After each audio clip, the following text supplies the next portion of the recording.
Dans cette vidéo, je vais vous parler des dessous du développement personnel. Avant de vous en dire plus, je vous rappelle que vous pouvez rejoindre le groupe privé Facebook J'ose et alors. C'est un lieu pour nous toutes, pour les femmes, et c'est un lieu où on peut échanger, partager, et c'est un lieu également où je vous offre énormément de contenu, de ressources pour votre développement personnel et spirituel, que ce soit pour votre quotidien, pour vous sentir bien, pour avoir de la vitalité, ou que ce soit dans votre transformation personnelle, ou que ce soit de dépasser certaines difficultés que vous pouvez vivre actuellement. Donc je vous invite à retrouver donc le lien en description. Alors, je fais cette vidéo parce que il y a quelque chose qui m'a choquée il n'y a pas très longtemps en discutant avec une amie. Avant de vous parler en fait de cette histoire, j'aimerais vous dire que le développement personnel et spirituel attire deux types de personnes qui sont souvent soit des personnes qui sont en train de vivre des choses qui sont très difficiles dans leur vie. Et quand on vit des choses qui sont très difficiles dans notre vie, on peut se sentir un peu perdu. On a besoin, c'est comme si on avait une perte de repère, c'est comme si notre phare qui était là était en train de disparaître ou avait disparu. Donc on a l'impression en fait de se chercher, on a l'impression d'être dans un tunnel où il fait tout noir. Et donc souvent on arrive dans le développement personnel pour pouvoir trouver une lanterne, pour pouvoir trouver un phare, pour pouvoir trouver en tout cas de la lumière. Moi je suis arrivée au développement personnel parce que j'avais des problèmes de santé. Et donc j'avais besoin en fait de comprendre ce qui se passait au-delà de comprendre physiquement ce qui était en train de se passer pour moi, mais c'était de comprendre qu'est-ce que je suis en train de me raconter, quelles sont mes croyances, quelles sont mes émotions, etc. etc. Quelle est ma vibration. Et donc on arrive souvent au développement personnel parce qu'on a un souci, parce qu'on a une incompréhension sur quelque chose, parce qu'on est en train de vivre quelque chose de très douloureux. Et donc à côté, on a des gens en fait qui sont malveillants, des gens qui sont manipulateurs et qui sont au courant aujourd'hui que dans le développement personnel et spirituel, il se trouve en fait des personnes comme moi j'ai été, c'est-à-dire en quête de quelque chose, en quête d'une réponse, en quête d'une compréhension. Donc on a vraiment cet esprit qui est ouvert, on a vraiment cette volonté de comprendre et on rentre aussi dans un milieu qu'on ne connaît pas. Donc on peut avoir des gens qui sont vraiment manipulateurs, qui peuvent arriver dans ce milieu-là. Ici, on ne parle pas de technique, ici on parle de l'humain. Et donc oui, en développement personnel, il y a des techniques qui permettent d'influencer une personne. Influencer soit dans le bon sens, soit de devenir en fait mettre une emprise par exemple. Donc c'est ça qui est important à comprendre dans le développement personnel, c'est que vous avez des outils qui vont permettre en fait euh, d'apporter des solutions aux gens, mais ensuite c'est comment vous utilisez ces outils.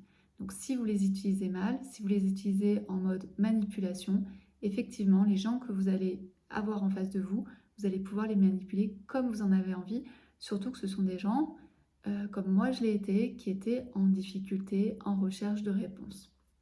Donc ça, je vous rappelle vraiment ça, dans le développement personnel, vous avez des personnes qui sont là pour chercher des solutions, des réponses à leurs problèmes, mais vous avez aussi des gens qui ont identifié qu'il y avait des personnes qui pouvaient être fragiles, en difficulté, en recherche de sens, etc. etc. Et donc forcément, les deux, ça matche bien. Donc j'en viens à mon histoire. Je suis chez cette amie et en fait, elle commence à me dire « Ah, je suis allée faire une randonnée et j'ai rencontré quelqu'un, c'est un médium, etc. etc. » Donc, elle était enchantée. Et je lui dis « Ah, et qu'est-ce qui s'est passé pour que tu sois aussi enchantée que ça ?» Et là, elle me dit « Mais tu sais quoi? Il y a un truc quand même qui était un peu bizarre, c'est que dès qu'on est rentré en contact, la première chose qu'il m'a dit, c'est c'est ton âme qui m'a demandé de venir à cette rando. Et je suis là pour toi, pour ton âme. » La première chose qu'il lui dit, c'est ça, c'est je suis médium et je suis là pour toi, c'est ton âme qui m'a demandé de venir jusqu'à toi et qui m'a demandé de venir à cette rando. Donc ici, en fait, c'est un premier warning. La personne, elle peut vous dire ce qu'elle fait dans la vie, il n'y a pas de souci. mais c'est comme si un peu vous aviez rencontré un dentiste et que le dentiste direct, il vous disait: «Je suis dentiste, mais là, tu as une carie et il faudrait peut-être que je regarde ta dent. Il faudrait peut-être que tu ouvres la bouche pour que je vois ce qui s'y passe». Non, un dentiste, il va jamais vous dire ça, il va vous dire: «Bonjour, je suis dentiste, oh, bah, j'ai mon cabinet à tel endroit, machin, ta, et puis vous allez parler de totalement autre chose. Par contre, ici, la personne se présente en tant que médium et là, direct, en fait, elle va lui dire: «Je suis là pour toi, c'est ton âme qui m'a demandé de venir», donc avec un côté un peu mystique. Non, ça c'est non. À partir du moment où la personne commence à faire ce genre de choses-là, faites un pas de recul et allez voir ailleurs. Sauf que elle, en fait, elle a été touchée parce qu'en fait, ça nous touche au niveau de notre ego. C'est la personne, elle est là pour moi, et puis elle me parle de spiritualité, et puis elle me parle de mon âme, et puis elle est médium, et voilà, il y a quelque chose en fait comme ça qui arrive en fait en plein cœur, qui vient toucher notre ego. Et ensuite, la personne a commencé à lui parler en fait de sujets totalement bateaux en développement personnel et spirituel, qui sont les guides, le pardon, etc., etc. Et à un moment donné, la personne lui a dit: «Mais si tu veux, on peut faire l'acte de pardon». Et en fait, il lui a même pas vraiment proposé parce qu'ensuite elle m'a dit: «Mais il m'a demandé de faire cet acte, mais j'étais pas prête, j'avais pas vraiment envie de faire ça ici avec lui, et cetera, et cetera». Donc au final, ils ont fait cet acte de pardon et alors qu'elle, elle était pas franchement, apparemment plus motivée que ça et que ça l'avait un peu dérangée.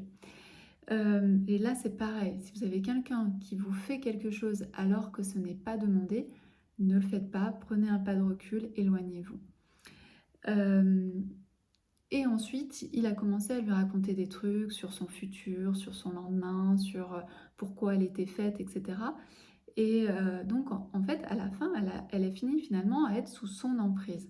Vous voyez qu'il suffit d'une rencontre, il suffit d'une heure ou 2 heures de randonnée pour que la personne soit sous emprise. Et se dise: «Waouh, la personne, elle était sympa et elle m'a dit plein de trucs sur moi et j'ai appris plein de choses sur machin. J'ai même fait un acte de pardon». Non, en fait, ça, ici, on n'est pas dans du développement personnel et spirituel. Ici, on est dans de la manipulation et on est sur de la prise d'otage et de la prise de pouvoir de la personne. Euh, c'est vraiment important, en fait, en tant que thérapeute, de se positionner au bon endroit. C'est-à-dire que le thérapeute doit ne rien dire s'il n'y a pas de question, ne pas donner de conseils s'il n'y a pas de question, ne pas faire d'acte s'il n'y a pas une demande d'acte, etc., etc. Et surtout, le thérapeute doit toujours rappeler à la personne que la personne, elle a toutes les compétences en elle, elle a déjà tout le savoir, elle a déjà toutes les ressources pour trouver ses propres réponses, pour savoir ce qu'elle doit faire, ce qui est déjà là. Le coach, il est là juste, ou le thérapeute, il est juste là pour accompagner, pour poser les bonnes questions, pour répondre aux questions qu'on lui pose, pour venir apporter un acte quand on lui demande un acte. Mais pas ce fouillis là où on va vous parler de tout, vous dire des trucs en fait qui n'ont ni queue ni tête. Donc je vous invite vraiment, vraiment à faire attention parce que l'emprise est jamais bien loin dans le monde du développement personnel et vous avez vraiment besoin d'être en lien avec un thérapeute, avec un accompagnant qui sait ce qu'il fait, là où il en est et qu'il a vraiment cette intention en fait de vous faire grandir, de vous aider à trouver par vous-même vos solutions et à ne répondre qu'à vos questions. Voilà pour ce partage. J'espère que c'est un partage qui sera assez clair et qui vous permettra d'éviter d'entrer sous l'emprise d'une personne qui pourrait être malveillante. À très bientôt pour une prochaine vidéo.